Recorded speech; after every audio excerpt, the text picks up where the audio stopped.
We cheated death. I mean, we absolutely 100% cheated death. We all knew in our heart of hearts, we were not going to see the sun come up the next morning. When we made that breakout through enemy lines, I remember quite vividly being so scared. My name is William Bill Albracht, or many people know me just by my call sign in Vietnam, which was Hawk.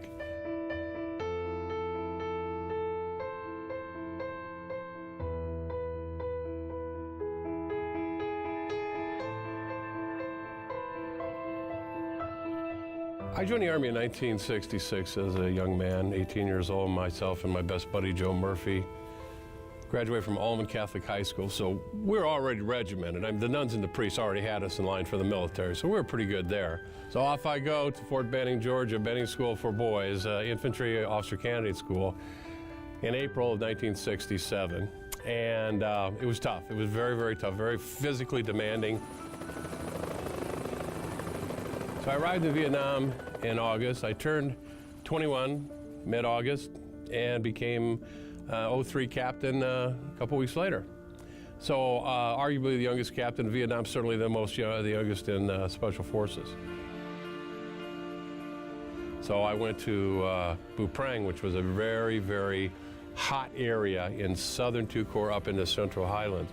I went there and we were preparing for an onslaught. This is the time of year, fall, early fall, and into the fall is when the North Vietnamese came after the rainy season, and they would come down in one of their offensives.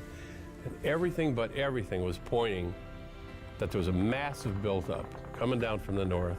I put in a request, put it in code, sent the request to headquarters, request to abandon Firebase Kate. Didn't take long, came back and said, permission denied.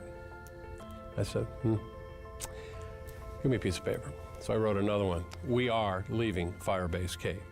And I sent this one in, and I didn't even wait for a reply. I started making preparations and getting everybody. We'd spike the tubes with thermite grenades.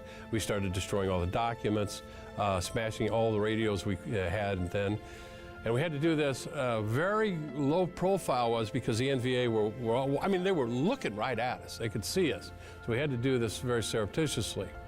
I'm starting to hear things at the other end. So I ran to the other end of the south end of the camp, and the NVA were starting their assault, where you could hear them clipping the wires, and it was a very steep assault. You could hear the little sandals ruffling through there. So I came back and I said, boys, we're going, and we're going now.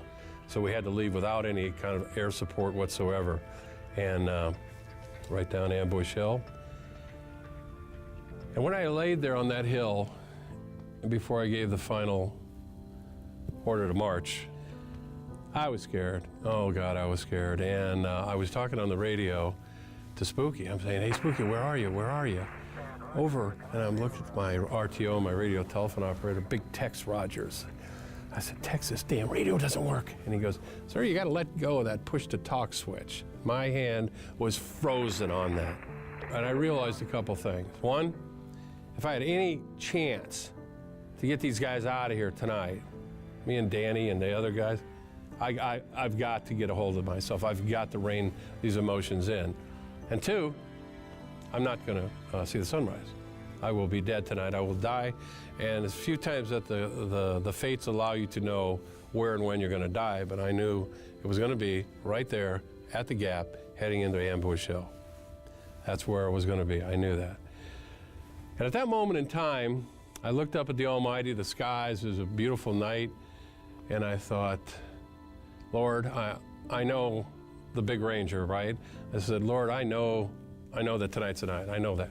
You know what? I'm okay. I'm okay with this. But just let me do one thing. Let me get as many of these fine, brave young men to safety as I can before you take me, and then I'm ready to go. I was no longer afraid. I was no longer anything but, let's go, let's take care of business. And we stepped off into the night.